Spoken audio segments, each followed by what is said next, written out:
Work hard, play heart. நமக்கு பிடிச்ச விஷயத்துல வந்து நாங்க கலந்துக்கிறப்ப வெற்றி அடைஞ்சா ஒரு நல்ல விஷயம் தான்.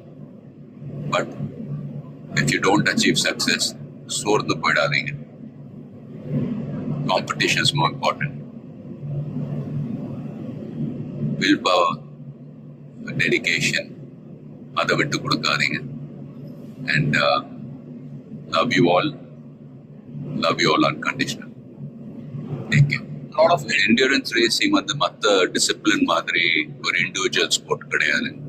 ஸ்ப்ரிண்ட் ரேசஸ்ன்னு பார்த்துக்கிட்டீங்க, ஒரு வண்டி ஒரு டிரைவர் அவங்க இருப்பாங்க. இதுல வந்து ஒரு வண்டியை வந்து 3 to 4 டிரைவர்ஸ் ஓட்டுவாங்க. So we are all responsible for everyone's performance. So வண்டியை பத்திரமா பாதுகாக்கணும் ரேஸ்ல. அதே சமயத்துல வந்து நல்ல